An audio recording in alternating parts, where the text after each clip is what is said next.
अस्सलाम वालेकुम students. Now second program है हमारा। सेकंड प्रोग्राम में हमें जो है वो क्या क्वेश्चन दिया है उसने प्रोग्राम के बारे में। Write a program to calculate total percentage and grade. अब हमने क्या करना है कि टोटल निकालना है, परसेंटेज और ग्रेड्स निकालना है। तो यहाँ पे सिंपल एक मार्कशीट की फॉर्म में उसने हमें प्रोग्राम दिया हुआ है कि आपने छोटी सी एक मार्कशीट की बनानी है, लेकिन वो टेबल में नहीं आएगा। वैसे ही हमें वो C++ के थ्रू आउटपुट हमें दे देगा, लेकिन टेबल्स की फॉर्म में नहीं आएगा। अब पिछले प्रोग्राम में ये चीज़ें, ये जो तीन ऊपर वाली चीज़ें हैं, हमने डिस्कस की थी कि ब्लू कलर की लाइन में आपको शो होगा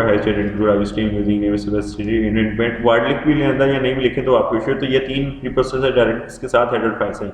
तो ये उसके बाद जब बॉडी स्टार्ट करते हैं, बॉडी स्टार्ट करने से पहले तो ये ब्लू कलर की लाइन में जो मैंने मार्क की है, इसमें हमें क्या शो हो रहा है, रेड कलर की लाइन। बेसिकली इसमें हमें अब 5 सब्जेक्ट्स के मार्क्स चाहिए। हमने क्या करना है, सब्जेक्ट्स के मार्क्स लेने के बाद उसको टोटल करना है, परसेंटेज निकालनी है और परसेंटेज के हिसाब से हमें ग्रेड फाइंड आउट करना है। तो मार्क्स कुछ ऐसे लें जो यूज़र खुद दे सके। तो मैंने यहाँ पे देखे मार्क्स जो है वो इंटीजर की फॉर्म में लिए। मार्क्स मैंने किस फॉर्म में लिए, इंटीजर की फॉर्म में। कि फिजिक्स के मार्क्स भी या पॉजिटिव या नेगेटिव, तो बेसिकली सारे पॉजिटिव भी ले रहे हैं हम। फिजिक्स के मार्क्स पॉजिटिव, केमिस्ट्री के, इंग्लिश के, मैथ्स के और कंप्यूटर के, ये 5 मार्क्स जो हैं वो इंटीजर की फॉर्म में ले रहे हैं। अब जब मार्क्स इंटीजर की फॉर्म में आएंगे तो हमें पता है कि उसका जो टोटल है TOT, मैंने टोटल को रिप्रेजेंट इससे किया हुआ है। तो टोटल को भी हमने जो है इंटीजर की फॉर्म में उसका आउटपुट आएगा, और परसेंटेज PR उसका भी जो आउटपुट है वो इंटीजर की फॉर्म में आएगा। सपोज अगर परसेंटेज का जो आउटपुट है वो पॉइंट्स की फॉर्म में भी आ रहा है, तो इस इंटीजर डेटा टाइप की वजह से वो पॉइंट्स हमें शो नहीं होंगे, सिर्फ जो है वो पॉइंट्स के पहले वाली यानी इंटीजर वैल्यूज हमें शो होंगे। अब हम आगे चलते हैं, तो आगे मैंने हेडिंग लगा दी है। हेडिंग की वजह क्या लगाने की, ये कि मैंने बताना है कि calculation of total marks percentage and grade, कि मैं टोटल मार्क्स जो है वो ले रहा हूँ, उसके बाद परसेंटेज फाइंड आउट करने और उसके बाद ग्रेड फाइंड आउट करना। और नीचे जो मैंने इक्वल टू के साइन डाले, बेसिकली ये हेडिंग की अंडरलाइन के लिए मैंने इक्वल टू के साइन डाले। C++ में इसी अंडरलाइन के लिए इक्वल टू को यूज़ किया जाता है। तो यहाँ पे देखिए C आउट की स्टेटमेंट तकरीबन पहले मैंने \n यूज़ किया कि दोनों नई लाइन में आ जाए, और \t यानी एक गैप के साथ आ जाए।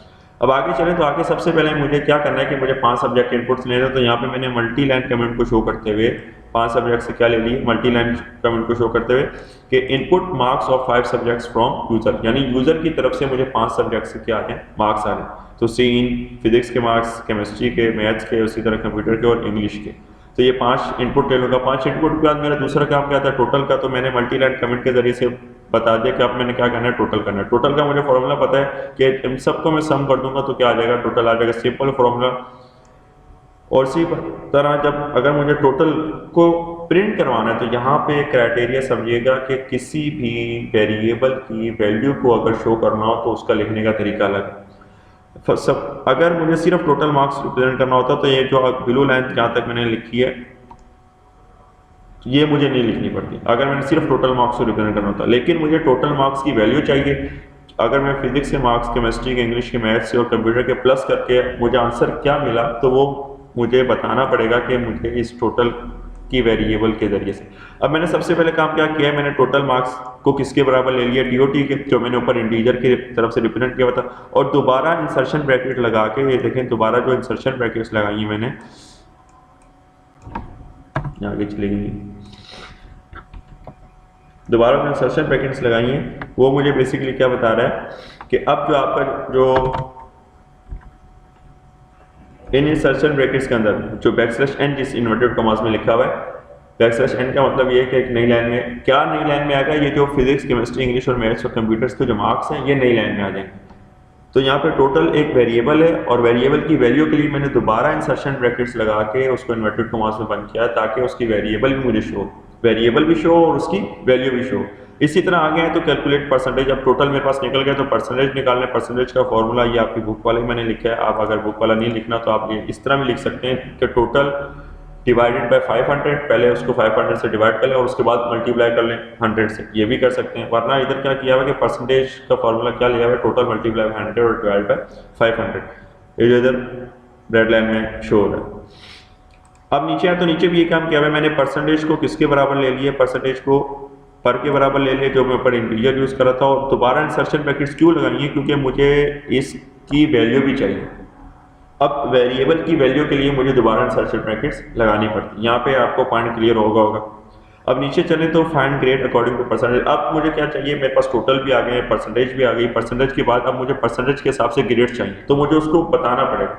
ग्रेड्स का मतलब है कि कंडीशन, जिस तरह मैंने इफ एल्स और स्विच को यूज करते हुए कंडीशंस लगाई थी, तो यहाँ पे मैं सिंपल इफ और इफ एल्स को यूज करूंगा। अगर ग्रेड ये बन रहा है तो परसेंटेज ये आ जाए, अगर ग्रेड ये बन रहा है तो परसेंटेज ये आ जाए। तो सिंपल सबसे पहली कंडीशन मैंने क्या लगाई, इफ पर ग्रेटर देन और equals to 80। If per greater than और equals to 80 logical operator use करते हुए। तो एक सेकेंड रिलेशन मैंने क्या लगाया कि पर लेस देन और इक्वल्स टू 100, यानी अगर परसेंटेज 100 से छोटी है और 80 से बड़ी है तो मेरे पास क्या लिखा हुआ है, A1 ग्रेड। तो नीचे सी आउट की स्टेटमेंट मैंने शो कर दी। अब यहाँ पे देखो, ये एक जो रेड कलर के मैंने बॉक्सेस शो कर दिए, कली ब्रैकेट ओपन और क्लोज, ये सी आउट की स्टेटमेंट को मैंने एक ब्लॉक में कन्वर्ट कर दिया।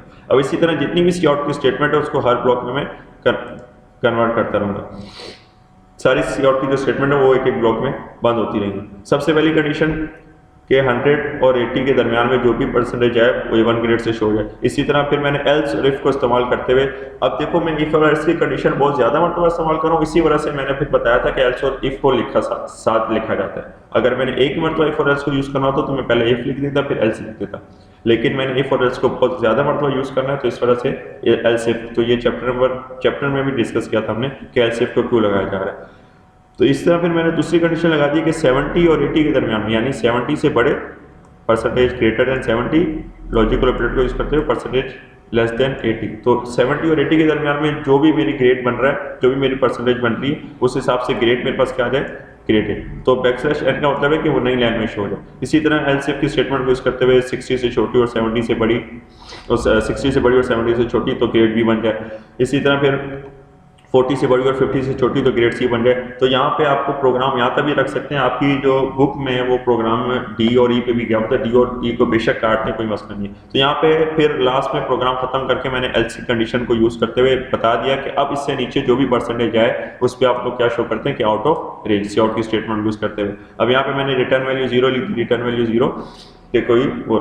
यहाँ पे चीजें जो लिखने वाली हैं, जो नोट करने वाली करिएगा कि जब भी स्टेटमेंट स्टार्ट करते हैं, यानी ये आर से स्टार्ट हो रहा है, ये सी से स्टार्ट हो रहा है, ये ई से स्टार्ट हो रहा है, यानी इस तरह की जितनी भी स्टेटमेंट्स हैं जो ऊपर से लेकर नीचे तक है, कोई भी कैपिटल लेटर्स में स्टार्ट नहीं होगी। अगर कैपिटल लेटर में स्टार्ट करेंगे तो वहाँ पे एरर आ जाएगा। और ड्यूरिंग प्रोग्राम सिंटैक्स का ख्याल रखिएगा। अब जिस तरह देखिए सी आउट की statement insertion brackets, inverted commas और लास्ट में टर्मिनेटर, और इसी तरह जितने भी हैं हर स्टेटमेंट के बाद टर्मिनेटर, जो कंडीशन होती है उनके बाद टर्मिनेटर नहीं लगता, तो इस सिंटैक्स का भी ख्याल रखिएगा। अब इस प्रोग्राम को एंड करने के बाद जब हम एग्जीक्यूट करते हैं, एग्जीक्यूट करें तो देखो सबसे पहले उसने मुझे क्या शो किया, calculation of total marks percentage and grade. अब ये देखें ये कर्सर जो है वो ब्लिंक कर रहा है। ब्लिंक मतलब क्या कर रहा है, मुझसे इनपुट लेना चाह रहा है। अब मैंने एक सी आउट की मदद से कुछ बताया नहीं था उसको, तो मैं डायरेक्ट इसको इनपुट देता हूँ 87, ये मेरे पास आ गया पहले सब्जेक्ट के मार्क्स। पहले सब्जेक्ट के मार्क्स लिखने के बाद फिर मैंने सेकंड सब्जेक्ट के लिख दिए, इंटर प्रेस कर दिया, फिर मैंने थर्ड सब्जेक्ट के लिख दिए, फिर मैंने फोर्थ सब्जेक्ट के लिख दिए, और इसी तरह मैंने फिफ्थ सब्जेक्ट के भी मार्क्स लिख दिए। फिफ्थ सब्जेक्ट के जब मार्क्स लिख दिए तो आगे देखें उसने टोटल एक नई लाइन में दे दिया 390, क्योंकि टोटल को मैंने बैकस्लैश एन से रिप्रेजेंट किया होता है। फिर उसने परसेंटेज बता दी 78 और उसने ग्रेड भी बता दिया 8। तो ये प्रोग्राम इस हवाले से कि मेरे पास टोटल मार्क्स आ जाए, परसेंटेज आ जाए और ग्रेड आ जाए, तो ये जिस तरह प्रोग्राम लिखा हुआ है आप सेम एज इट इज़ भी याद कर सकते हैं बुक वाले छोड़ के। इसमें मैंने काफ़ी चीज़ें कम भी कर दी हैं। तो आप यहाँ पे देखें नीचे प्रोसेस एग्जिस्ट आफ्टर 29.26 सेकंड, यानी 29 सेकंड इसको लगे प्रोग्राम को एग्जीक्यूट करने में।